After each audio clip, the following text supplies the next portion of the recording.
Bonsoir à tous, nous sommes ensemble pour notre émission politique, donc une émission qui maintenant a pris sa vitesse de croisière puisque tous les soirs de 19h30 à 20h30, vous avez cette émission Les politiques face au Covid-19. Donc c'est votre émission, donc vous aurez la possibilité de nous appeler au numéro de téléphone qui s'affichera sur l'écran de votre téléviseur. Ce soir, nous partons du côté de la commune de Trois-Rivières avec le maire Jean-Louis Francisque qui est ici pour parler à sa population, mais par extension à tous les Guadeloupéens, puisque vous avez été nombreux à demander à ce que les maires puissent être ici sur ce plateau, à ce que les élus soient ici pour parler, pour vous dire un petit peu ce qu'ils pensent de cette crise, mais surtout ce qu'ils ont l'intention de faire. Et maintenant, nous parlons déjà du 11 mai, puisque, bien sûr, il y a des nouvelles au fur et à mesure, et notamment aujourd'hui, il y a eu des nouvelles de la part du Premier ministre. Donc, nous aborderons aussi cette question. Jean-Louis Francisque, bonsoir et merci d'être avec nous. Bonsoir à tous, bonsoir à Trois-Rivières, bonsoir à la Guadeloupe, bonsoir Madame Boissé. Et alors, c'est vrai qu'il y a eu les élections municipales où vous avez été réélu, on va dire. Et tout de suite, derrière, il y a eu donc cette crise de Covid-19. Alors, comment avez-vous abordé cette question? Comment avez-vous abordé cette nouvelle? Alors, c'est vrai que déjà, on n'a jamais eu cette occasion de remercier toute cette population de Trois-Rivières qui nous a, depuis le 15 mars, placé cette nouvelle équipe Agissons ensemble à la tête de cette commune. Et c'est vrai que tout de suite, nous avons été mis dans le bain parce que le 17 mars, le président de la République déclarait le confinement pour l'ensemble du territoire français. Donc il s'avère que tout de suite, nous aussi, en personnes responsables, nous nous sommes mis en confinement. Et je tiens déjà publiquement à remercier cette population de Trois-Rivières qui, depuis les premiers jours, a observé de manière responsable cette consigne gouvernementale qui consistait à rester chez soi. Donc la population de Trois-Rivières a bien respecté déjà ces premières consignes qui ont été données. Donc, vous avez une population disciplinée. Oui, à Trois-Rivières, nous sommes très disciplinés. Nous avons pu, dès les premiers jours, en sillonnant les sections, nous avons pu constater que cette population était à son domicile et se rendait au bourg simplement pour pouvoir aller dans les commerces alimentaires, pour pouvoir s'approvisionner. Voilà. Au niveau de la municipalité, comment ça s'est passé? Comment est-ce que vous avez géré cette crise? Alors c'est vrai que le gouvernement s'est trouvé dans une situation très difficile parce qu'il y avait une ancienne équipe et une nouvelle qui arrivait. Donc il s'avère que nous sommes là pour créer et bâtir l'avenir avec les élus, certes qui ne sont pas encore installés, avec les bénévoles qui sont autour de nous. Nous avons décidé de prendre les choses en main pour pouvoir, dans diverses actions, notamment des actions de solidarité, nous mettre à la disposition de notre population pour pouvoir répondre aux besoins du terrain. Est-ce qu'on peut dire que les personnes isolées chez vous à Trois-Rivières, les personnes âgées, les personnes fragiles notamment, ont été prises en charge? Est-ce que vous êtes inquiété de savoir ce que ces personnes devenaient?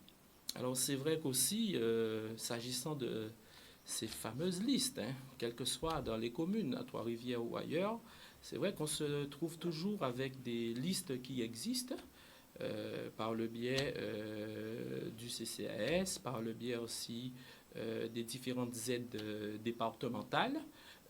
Néanmoins, on se rend compte quand nous sommes au cœur de nos quartiers qu'il y a des personnes qui très souvent sont oubliées parce qu'elles ne figurent sur aucune liste, parce que ces personnes, durant leur vie, n'ont jamais osé venir s'adresser à un organisme ou encore à notre CCAS. Donc il s'avère que dans le cadre de nos différentes visites, nous nous sommes rendus compte qu'une partie était quelquefois oublié. Et c'est ce que nous essayons de corriger, de réduire au maximum ces différentes inégalités.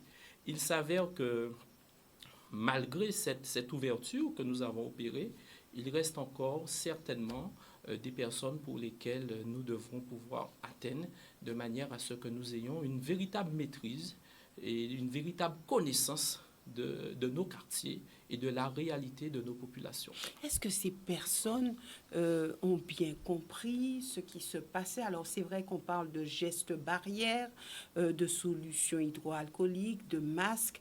Avez-vous le sentiment que la population a très bien compris, notamment les personnes âgées, les personnes désœuvrées aussi? Est-ce que, selon vous, l'information passe bien? Alors, il faut se dire que tout a été très vite et il n'y a pas eu de temps d'adaptation, il n'y a pas eu de temps d'apprentissage. Et par conséquent, même si tout à l'heure j'ai dit que, et c'est vrai que la population de Trois-Rivières a respecté ce confinement, mais d'une manière générale, hein, c'est vrai qu'à Trois-Rivières ou ailleurs, en Guadeloupe, s'agissant des gestes barrières, il va falloir quand même quelque temps pour pouvoir s'en imprégner, pour pouvoir véritablement ancrer dans nos actions, dans nos habitudes, dans nos comportements. Il va falloir un certain temps pour véritablement ancrer tous ces différents gestes. Alors, qu'est-ce que la municipalité peut faire? Que pouvez-vous faire pour que votre population puisse bien intégrer cette notion de geste barrière et surtout prenne la mesure de la nécessité de respecter ces gestes barrières? Alors, c'est vrai aussi que d'un point de vue général, il y a eu des consignes et des différentes bandes d'informations diffusées sur tous les médias. Donc, ce sont des informations d'ordre national, hein, qui continuent de passer à la télé ou à la radio pour pouvoir informer cette population d'une manière générale. C'est vrai qu'aussi qu'au niveau de différentes communes, par le biais des associations, les communes ont relayé à nouveau ces différentes informations, mais il s'avère que je vous dise que il y a des gestes que nous devons pouvoir ancrer dans notre quotidien, dans notre comportement, et pour certains... Et pour longtemps, apparemment. Et pour longtemps. Donc, il va falloir vraiment s'y habituer, hein, respecter la distance, toujours pouvoir porter le masque, éviter de se saluer d'une certaine manière. Voilà, donc ce sont des gestes qu'il va falloir ancrer dans nos habitudes. Voilà. Concernant les masques, est-ce que au niveau de la commune de Trois-Rivières, il y a suffisamment de masques pour le personnel, etc. Comment avez-vous abordé la question, puisqu'on a parlé de pénurie de masques, et jusqu'à maintenant d'ailleurs, ce qui a emmené des initiatives locales. Et alors, comment ça se met en place? Alors là aussi, si une commune de Guadeloupe nous dit qu'elle dispose de stock suffisant pour pouvoir satisfaire les besoins même de son personnel sur une longue période, je pense que ce serait osé. Nous disposons de masques, nous en avons récupéré la dernière fois dans le cadre de la distribution de la région Guadeloupe. Effectivement, vous en avez eu combien de la région? 4000. Nous en avons commandé. Nous avons aussi sollicité déjà au niveau local une couturière pour qu'elle puisse nous permettre d'avoir aussi des masques intermédiaires que nous pourrons aussi mettre à la disposition du personnel.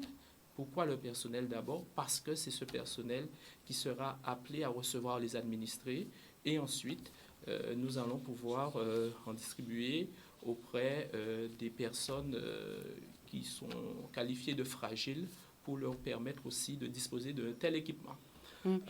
Alors, selon vous, faut-il tester toute la population? Alors là, vous savez, il y a des questions qui relèvent du corps médical. Hein. Et même là, sur cette question, le corps médical est divisé.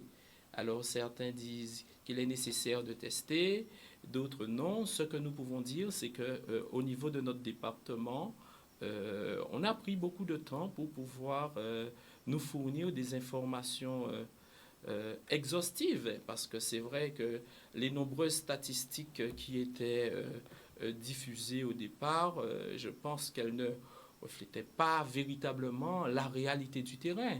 Donc c'est vrai que le test serait intéressant, d'une part, pour nous permettre d'avoir une connaissance, voilà, une connaissance de cette situation de notre population par rapport à ce virus. Et d'autre part, cela nous permettrait aussi de bien pouvoir isoler les personnes qui pourraient être contaminées, de manière à ce que nous puissions véritablement maîtriser ce virus COVID-19.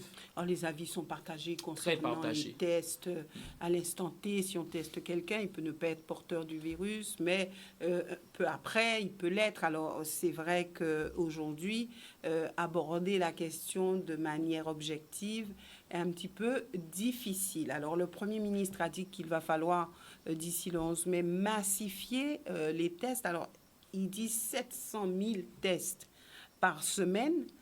Est-ce que nous serons, on verra à combien est-ce que nous serons, nous, par semaine de tests, mais en tout cas, ça sera vraiment une question qu'il faudra poser au gouvernement concernant la Guadeloupe, et vous, élus, avez à charge de vous positionner par rapport à ces tests-là. Alors c'est vrai que la Guadeloupe a toujours un léger décalage, malheureusement, hein, parce que c'est vrai que quand le gouvernement nous parle de tests, donc il a d'abord évoqué ce niveau national. D'un point de vue local, on voit qu'il y a quand même, quand les différentes cartes sont présentées, on voit qu'il y a quand même certaines zones, et notamment certaines communes, dans lesquelles le virus circule. Donc cette nécessité de pouvoir tester la population. Est-ce qu'on a une cartographie précise de là où circule le virus? Est-ce que vous savez chez vous ce qui se passe réellement? Combien de cas de Covid? Est-ce que vous êtes au courant? Alors, réellement non, parce que cela fait à peine quelques jours hein, que ces premières données ont été mises à la disposition du grand public. On l'imaginait parce que dans le cadre des différents décès qui ont été recensés sur une certaine période, quelquefois, quand il s'agissait de Covid, nous avions cette information de manière à ce que nous puissions prendre toutes les dispositions avec notre personnel communal qui assurait le service au niveau du cimetière. Et quand je voyais les statistiques présentées par l'ARS à la télé, voilà, j'ouvrais grand les yeux parce que je savais que ces statistiques qui étaient annoncées, certes, représentaient les décès au niveau de l'hôpital, mais je savais pertinemment qu'au niveau des communes, que la stat serait totalement différente. Donc pour vous, le chiffre de 10 décès ne représente pas la réalité, ne reflète pas la réalité en Guadeloupe? Alors quand on parle de chiffres, il faut savoir ce qu'on met derrière. Donc il faut une référence. Donc si c'est 10 décès à l'hôpital, moi je ne peux contester. Si c'est 10 décès en Guadeloupe liés au Covid-19, je dis que c'est faux. Vous avez une idée de combien il y a eu chez vous? Chez nous, on peut recenser au moins entre 6 et 8. Alors, chez vous, à Trois-Rivières? Oui, c'est-à-dire hors hôpital. Oui. Hors hôpital. Donc, ce qui veut dire que quand on annonce 10, j'aimerais bien savoir. Donc, si c'est 10 à l'hôpital, je ne conteste pas. Si c'est 10 sur le territoire de la Guadeloupe, je dis que ce chiffre est faux. Donc, vous êtes vraiment d'accord avec les médecins de ville qui disent qu'il ne faut pas simplement se référer aux chiffres des hôpitaux, mais il faut voir plus large parce que beaucoup de malades ne sont pas partis à l'hôpital, mais surtout sont venus chez leurs médecins traitants, chez les médecins de ville. Absolument. Ce que les médecins de ville disent, je pense, hein, je ne suis pas expert médical, mais je dis on est plus proche de la réalité avec les stats des médecins de ville que ceux qui nous sont transmis tous les soirs à la télé. Parce qu'on a l'impression que dans une période comme celle-là, c'est la guerre des chiffres. Donc, un pays par rapport à un autre, donc il y a eu le cas de la Chine, hein, j'étais parmi ceux qui... Beaucoup contestent déjà les chiffres. Très tôt, j'étais parmi ceux qui le pensaient, c'est vrai, à mon humble niveau, mais j'étais parmi ceux qui le pensaient, dans la mesure où l'épidémie sort de Chine, et il était inconcevable de pouvoir constater qu'en quelques semaines, que l'Italie avait totalement dépassé Wuhan, alors que depuis la fin du mois de janvier, on ne cessait de nous présenter des images à travers lesquelles on voyait des hôpitaux se mettre, du moins la création d'hôpitaux en Chine en l'espace d'une semaine, de nombreux lits qui ont été mis à disposition, et ensuite annoncer ces chiffres-là, ça ne tenait pas debout. Ensuite, vous avez au niveau des différents territoires, il y avait peut-être chacun qui se regardait en chien de faïence. Aucun ne voulait afficher certainement une contamination supérieure à l'autre. On sentait qu'il y avait quand même une certaine maîtrise. Néanmoins, sur le terrain, les médecins de ville ont toujours fait remonter cette information, à savoir qu'il y avait de nombreuses personnes qui étaient contaminées et qui venaient en visite dans leur cabinet. Donc c'est juste pour vous dire qu'il y a eu des cas en Guadeloupe, et certainement plus que ce qui a été annoncé sur les ondes de manière officielle. Juste avant une pause, nous avons un appel de téléspectateurs, nous le récupérons et nous revenons avec vous. Bonsoir, nous vous écoutons. Allez-y. Oui, bonsoir. Bonsoir. Bonsoir, monsieur. Ils disent bonsoir, bonsoir, monsieur. Bonsoir. Oui, voilà.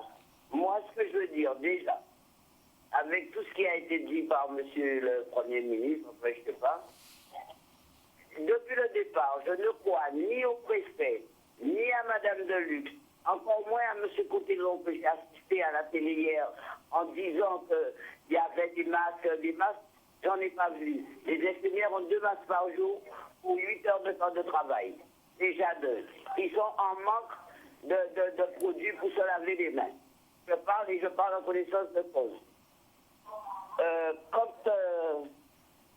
Quand j'entends les tests, je ne fais pas confiance non plus. Tous ces tests, toutes ces choses. Oui, on sait le bilan qu'a dit. La France, c'est la France. Nous sommes des départements français. À qu'à penser qu'elle a tout Guadeloupéen, parlementaire, mais tout le monde, il peut mettre des tailles à dos, tel bonnet, vous savez, qu'elle ne va pas obligée toujours sur le sacré de n'a pas dit. Parce que même au niveau des médecins, tu vas trouver qu'il y a plus de monde qui attendent de ça, que ça l'ARS, elle veille tout à commencer à mentir nous là pour dire nous ni moins ni moins. Alors, en vérité, moi personnellement, ça qui va être pour mettre tout ça encore à sur moins, c'est tuer ou besoin de tuer monde. Alors mon seul but en dire là comme ça, c'est qu'on a pensé et on a souhaité pour une fois que nous, les parlementaires en nous, les élus en nous, pour que nous mettre les mains à l'état là, pour nous dire non, et puis si on nous pas caler l'école. Merci à vous. De toute façon, merci beaucoup. Et de toute façon, nous aborderons dans la deuxième phase de cette émission l'ouverture des écoles, puisque le Premier ministre en a parlé, et vous aurez à nous dire ce que vous pensez de ces différentes mesures qui vont être mises en place par ce gouvernement. Nous nous retrouvons d'ici quelques instants, et ça sera juste après cette courte pause.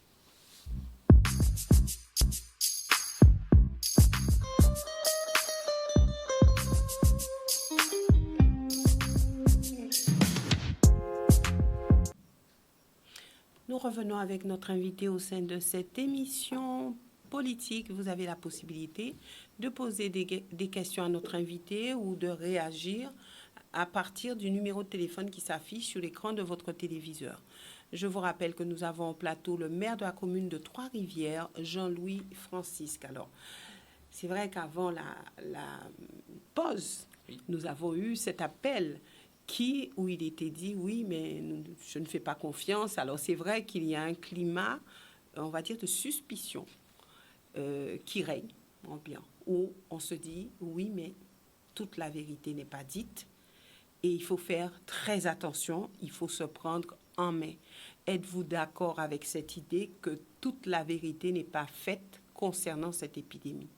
Alors la population a entièrement raison sur cette question, dans la mesure où, tantôt, ceux qui sont experts, ils nous disent d'aller à gauche. Par exemple, à un moment donné, on nous dit que le masque est recommandé, est préconisé, le masque est obligatoire. Ensuite, dans la même émission, vous avez d'autres experts qui vous disent que le masque n'est pas obligatoire. Donc, quand vous avez une population qui est en attente, qui se dit « je vais devoir prendre une option en fonction de ceux qui maîtrisent le sujet, en fonction de ce qu'ils disent ».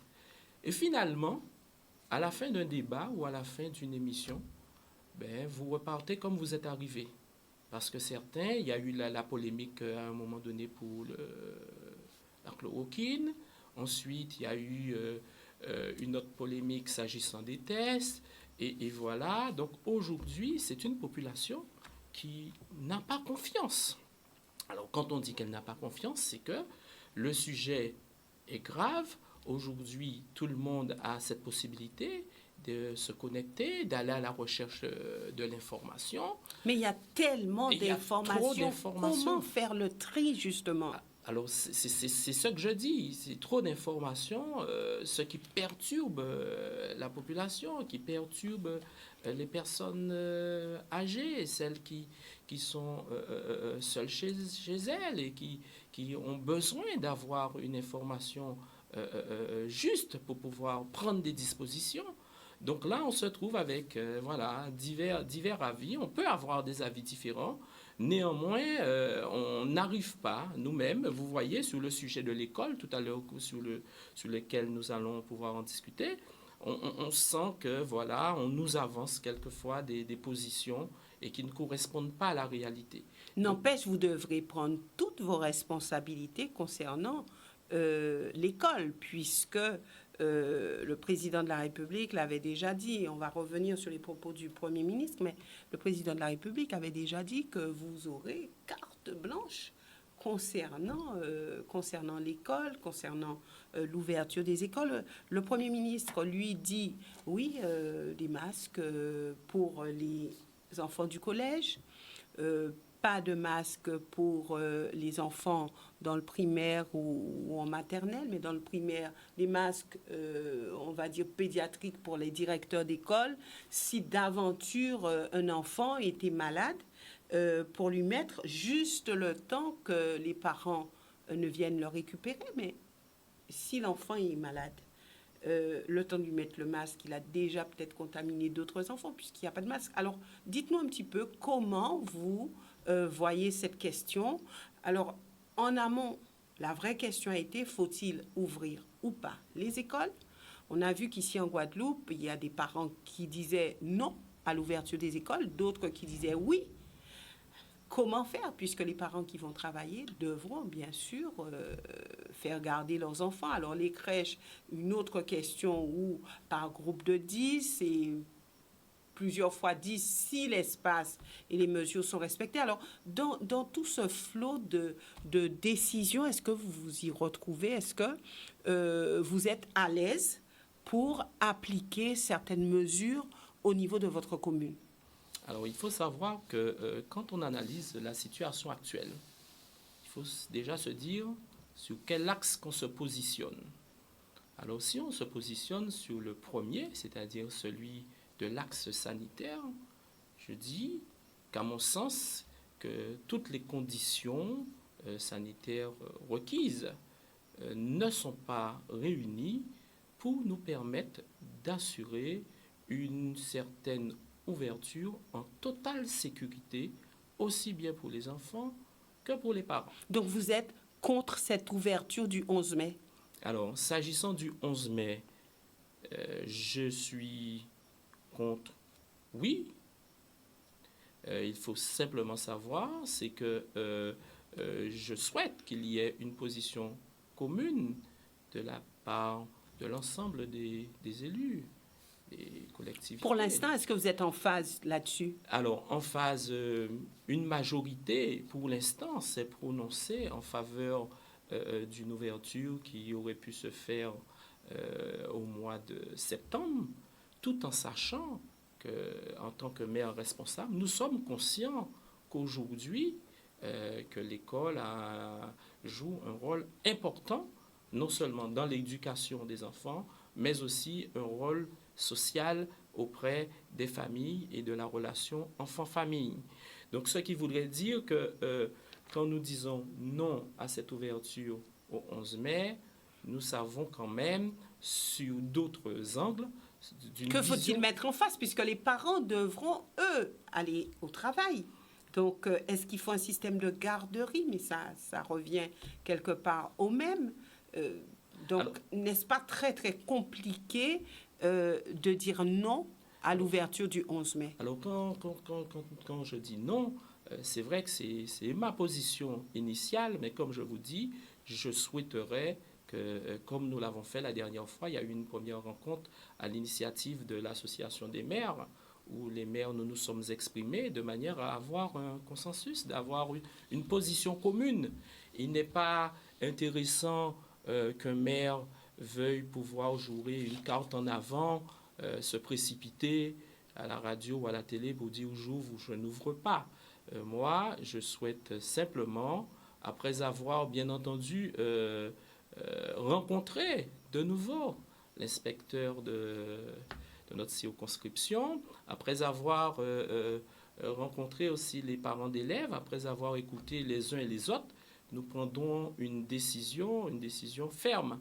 À ce jour, notre décision est celle que je vous ai donnée, tout en sachant que l'objet, la responsabilité du maire, c'est de pouvoir mettre à la disposition de l'Éducation nationale les locaux.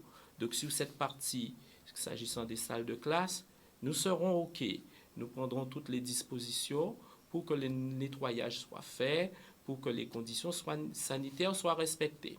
S'agissant du personnel, nous serons OK, tout en sachant que là aussi, les différentes directives qui ont été données conduisent à avoir un personnel supplémentaire, du personnel en plus, dans la mesure où aujourd'hui, la gestion de la cantine que nous devrons inventer ne sera pas une gestion sur un créneau horaire défini de 11h à 13h, mais sur un créneau plus large pour permettre à ce que les enfants ne puissent pas se croiser. Donc, vous comprenez que toutes ces dispositions auront une incidence humaine, une incidence dans l'organisation.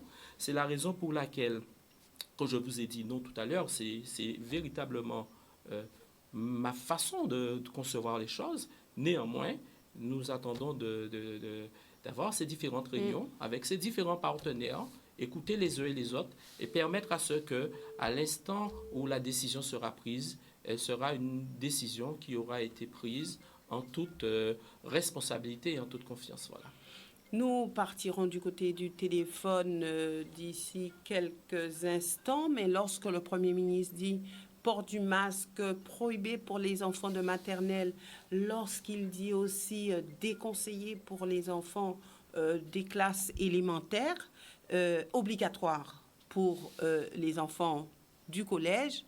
Alors, est-ce que tout cela est bien, selon vous, bien rodé, bien...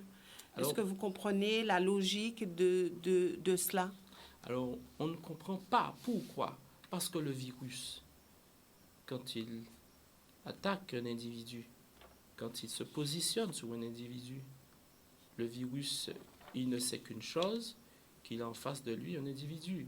On ne peut pas aujourd'hui nous démontrer, même si c'est vrai que cette population des enfants aurait été, et vous voyez que je prends toutes les prudences en fonction des indications qui nous ont été données, que cette population aurait été épargnée en quelque sorte. Néanmoins, on ne peut pas dire que cette population ne puisse pas porter ce virus et ne puisse pas contaminer d'autres personnes. Donc c'est la raison pour laquelle, quand aujourd'hui on fait une sélection s'agissant du port du masque, on a encore des questions et la population aura encore des questions à se poser.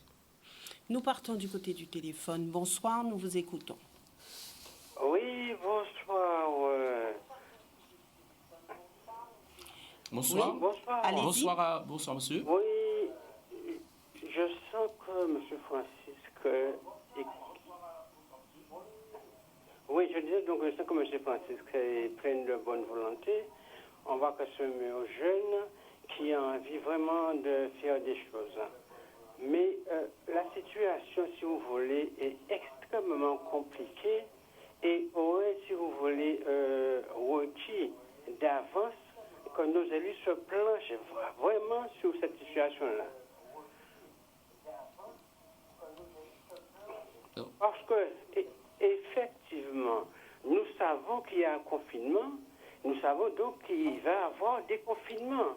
À quel moment les élus de ce pays-là ont commencé à préparer le déconfinement au lieu de rester à donner des explications vaseuses, de prendre des dispositions et, si vous voulez, faire des choix qui n'ont rien à voir avec la réalité. Parce que ce problème-là, il est d'abord économique, comme nous tous, nous le savons, mais ce problème-là aussi, il est social. Et il aurait fallu que nos élus, et nous avons quand même dans chaque commune au moins 30 à 33 élus qui sont là. Pourquoi ces conseils municipaux ne sont pas encore réélus, ne sont pas encore, si vous voulez, n'ont pas encore pris une décision de se mettre ensemble, de réfléchir par rapport à la spécificité de leur commune pour savoir comment ça peut être possible, si vous voulez, d'effectuer cette entrée-là ou pas. Au cas où elle se ferait, alors qu'est-ce qu'on va faire? Combien d'enfants qu'on va prendre? Alors, j'ai entendu que le Premier ministre a dit qu'on va prendre les gens qui veulent. Mais si tout le monde est volontaire, qu'est-ce qu'on va faire alors? Il y a une partie qu'on va jeter dans la rue, l'autre partie qui ira à l'école. Donc, c'est ça que je dis, qu'il fallait vraiment une grande réflexion avant qu'on nous dise que le déconfinement va être fait, si vous voulez, le 11 ou pas. Nos élus sont toujours au moins à un train ou des trains de retard. Et moi, je vais encore dire une chose. Il y a une espèce d'évacuation de toute idée de l'intérêt général et on fait des coups politiques, ça fait que ce pays-là n'avance pas. Voilà. Merci monsieur. Alors, c'est vrai que déconfinement, le Premier ministre a dit déconfinement par département, on en saura plus. On va figer les choses le 7 mai pour savoir, parce qu'il y a une cartographie des départements. Alors, il y a vraiment beaucoup d'éléments. Et après, c'est vrai qu'il va falloir que vous, élus, vous puissiez vous positionner. À cette question, donc effectivement, merci monsieur. On peut avoir une double réponse. La première, même si sur certains sujets, ils sont nombreux, on aurait pu dire que les élus de Guadeloupe, ils ont pris le train avec beaucoup de retard. S'agissant du Covid, qu'on se retrouve en France ou dans un territoire comme le nôtre, personne n'avait eu déjà une situation similaire pour pouvoir dire qu'on était en mesure d'anticiper. Donc là, nous n'étions pas dans cette situation de l'anticipation. Vous savez que, et tout à l'heure, on a parlé, quand on a parlé on a évoqué les élections municipales. Oui, après le premier tour, tout de suite, le lendemain, pratiquement, tout le monde était en confinement. La Guadeloupe s'est retrouvée en confinement. Et donc, à ce moment-là, on était véritablement dans le cœur du sujet sans avoir préparé... Dans l'urgence? On était plus que dans l'urgence. Donc, c'est la raison pour laquelle des dispositions ont été prises. Et s'agissant du déconfinement, et c'est vrai que quand monsieur dit que c'est un problème économique, oui, comme je l'ai dit tout à l'heure, vous avez l'axe sanitaire sur lequel on estime que toutes les conditions ne sont pas réunies. Vous avez l'axe économique effectivement sur lequel il va falloir l'intégrer, il va falloir faire redémarrer cette économie, toutes ces entreprises pour pouvoir recréer la dynamique, recréer l'activité, recréer la vie au sein de nos foyers. Oui, c'est important.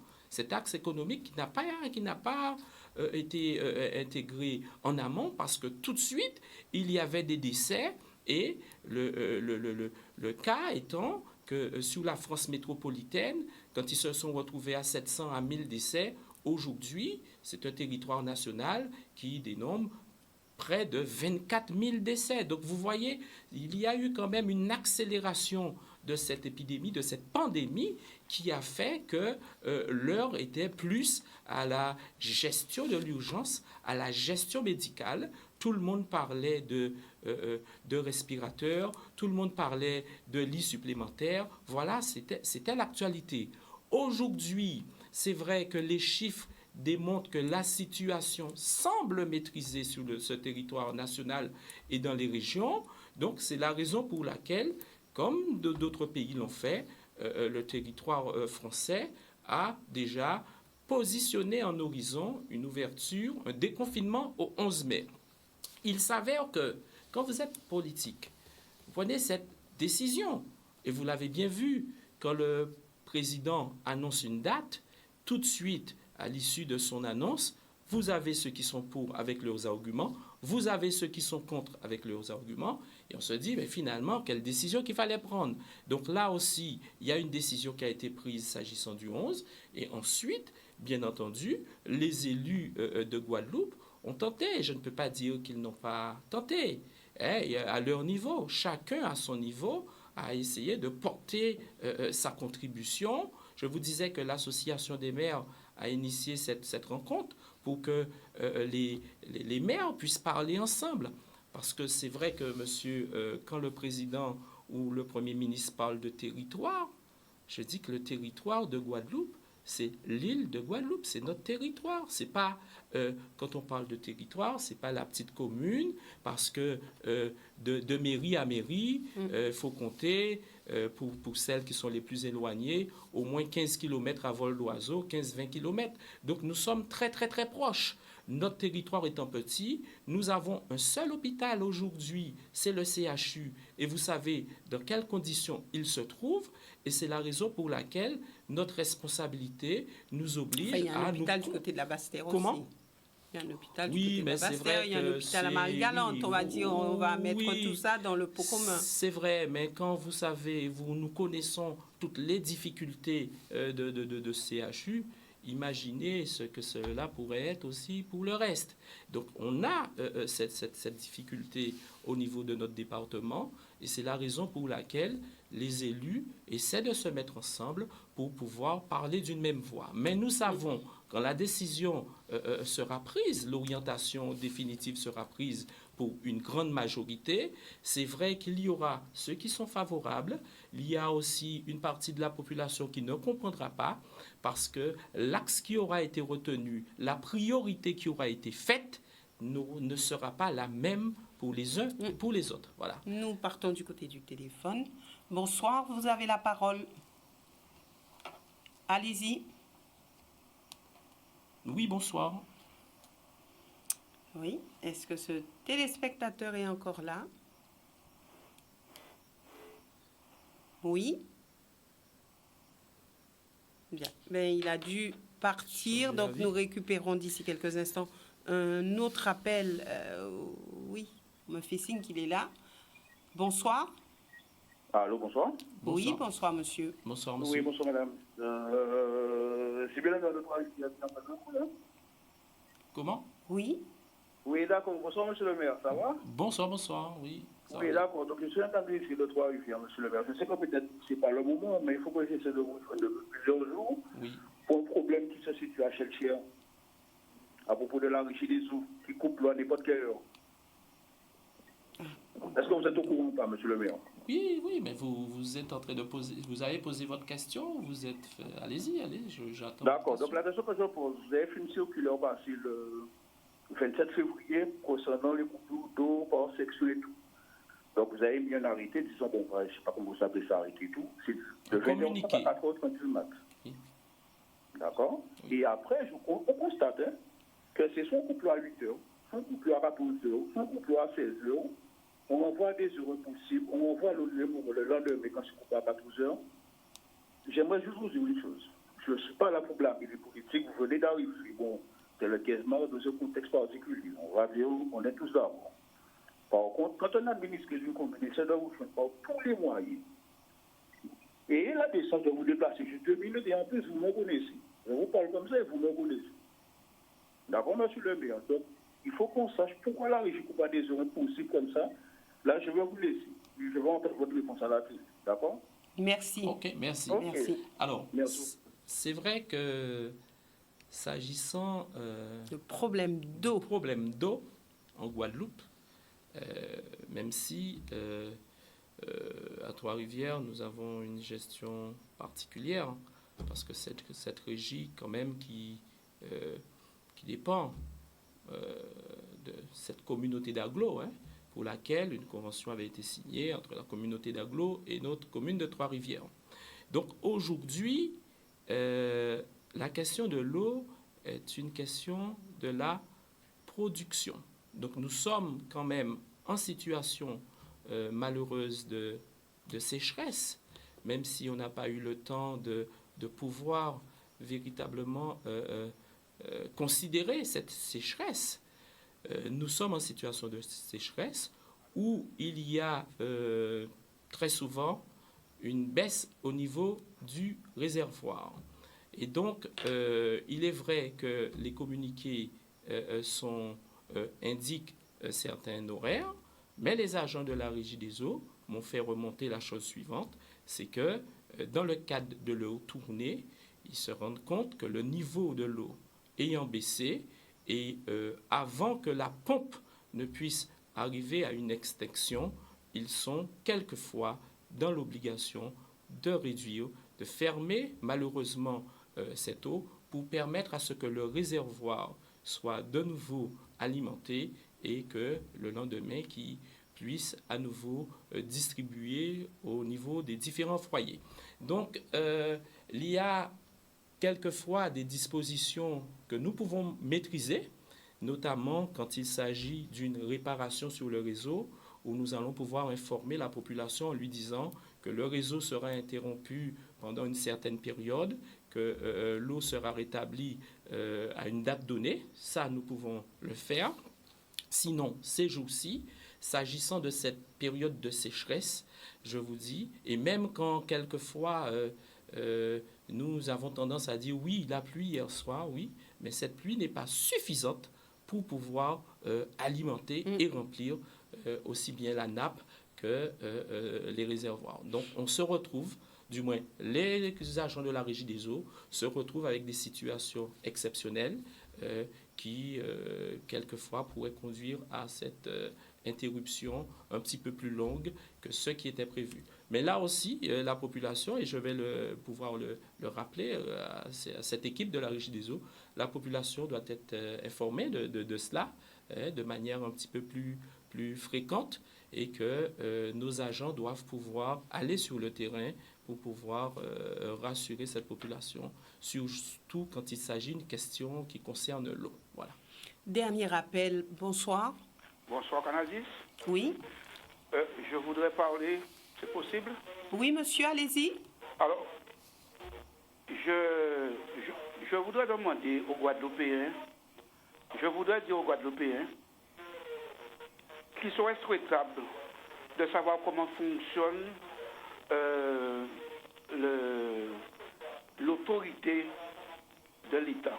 Aujourd'hui, nous avons 32 maires qui sont dans l'incapacité de réagir. Pourquoi? Parce que nous n'avons pas la même mise sur l'autorité du pays Guadeloupe. Et tant que les Guadeloupéens ne comprendront pas qu'il y a une citoyenneté guadeloupéenne, donc c'est aujourd'hui qu'on doit prendre en plein cette conception de l'histoire de la Guadeloupe et de dire que nous sommes Guadeloupéens avant tout. Nous avons le préfet qui est autorité de l'État et l'ARS qui est l'autorité de l'État. Et je me rends compte qu'aujourd'hui, les élus qu'on est en train de critiquer qui ne sont pas bons, il y en a pas mal qui ont pris leur responsabilité en parlant du président du conseil régional, le département. Aujourd'hui, il ne faut pas que les gens apprennent pour pouvoir raconter n'importe quoi. Les élus guadeloupéens, les 32 maires qui sont en place, ils ont autorité quelque part sous leur commune. Mais en ce qui concerne les directifs même concernant ce problème dont l'État français a failli, je refuse catégoriquement qu'on puisse incriminer les élus guadeloupéens. Ils sont ceux qui sont, mais nous n'avons pas d'autorité sur notre pays. Quand vous voyez qu'aujourd'hui, que le gouvernement français a des avions pour pouvoir les bombarder en Libye, en Syrie, et nous sommes incapables d'avoir un transport pour pouvoir porter nos melons en France. Donc c'est aujourd'hui qu'après le confinement, il va falloir que le département et la région se mettent autour d'une table et savoir quelles sont les relations qu'on aura avec l'État français. Ceci dit, bonsoir. Bonsoir. Bonsoir, monsieur. Une réaction? Alors, c'est vrai que les maires, ils ont cette responsabilité et cette autorité au sein de leur commune. Donc, nous pouvons et nous avons tous ces moyens pour pouvoir décider. Aujourd'hui, la question du Covid est une question, elle n'est pas communale. C'est une question qui concerne tout un territoire. Et je disais tout à l'heure, le territoire, ce n'est pas la commune, le territoire, c'est le territoire de la Guadeloupe. Parce que vous habitez peut-être à Trois-Rivières, mais vous travaillez à Basse-Terre, ou vous travaillez à Pointe-à-Pitre, ou vous travaillez encore à Cap-Esther. Et vice-versa, des gens qui habitent d'autres communes travaillent chez nous. Donc, nous sommes un territoire vraiment concentré, sur lequel la décision prise par une commune, non pas pour pouvoir gérer, organiser l'école sur sa zone, la décision qui sera prise aura un impact indirect et croisé sur l'ensemble de la population de Guadeloupe. Concernant la gestion de cette pandémie, au niveau de votre commune, avez-vous l'impression d'être les pieds et les mains liés? Avez-vous l'impression de ne pas pouvoir agir comme vous l'auriez souhaité? Nous sommes libres, nous pouvons agir. La seule chose, c'est que quand on parle de masques, on sait que les masques en Guadeloupe, ils sont insuffisants. Donc nous n'avons pas, les maires n'ont pas aujourd'hui, quand on parle de moyens, c'est parce que il va falloir doter l'ensemble du personnel. Il faut que cette population soit dotée en masques. Et les maires aujourd'hui n'ont pas les moyens parce que les masques n'arrivent pas en Guadeloupe. Il faut savoir... Pourtant, la région en a eu, le département La aussi, région a fait un bel effort. Oui, il y a des privés qui ont pu avoir tout le monde des a masques. fait un bel effort. Mais si vous devez considérer, Madame Boissé, à concurrence de deux masques minimum par jour par personne, vous voyez quel est ce nombre de masques qu'il va falloir se doter. Et là, aujourd'hui, quand il s'agit de parler de 2000, de 4000 masques, il n'y a aucun problème. Mais quand vous multipliez une population par 2 masques par jour, là, c'est une autre question. Opter pour les masques en tissu? Alors, c'est mieux? Oui. Parce que ceux-là, on ne dit pas qu'il faut les changer. Oui, non, mais il faut quand même les 3 heures ou 4 heures. Oui. Vous devez pouvoir les laver, vous devez pouvoir quelquefois changer le filtre à l'intérieur. Donc, mais à quelle fréquence, ça, on ne dit pas? Il y a quand même des dispositions à prendre. Donc, moi, je dis que nous avons les moyens, mais il s'avère que quand vous voyez qu'on vous demande de réorganiser la cantine, parce que par groupe, quand on vous demande d'assurer de manière quotidienne et continue le nettoyage au niveau des toilettes, le nettoyage au niveau des espaces utilisés par les enfants, vous augmentez de manière indirecte, vous augmentez le personnel qui devra travailler. Vous devez augmenter aussi le créneau horaire. Et malheureusement, une journée, c'est de 8h à 16h. Donc, on ne pourra pas augmenter malheureusement la journée. Voilà. Merci Jean-Louis Francisque d'être venu sur ce plateau. Nous aurons de toute façon l'occasion de nous revoir puisque l'après 11 mai, va falloir vous entendre aussi et voir un petit peu comment vous avez pu gérer tout cela au niveau de votre commune. Merci d'être venu sur ce plateau. Merci aussi à vous, téléspectateurs, de nous avoir suivis. Nous nous retrouvons donc demain avec un autre invité. Surtout, ne ratez pas ce rendez-vous puisqu'il est très, très important. Excellente soirée à tous. OK.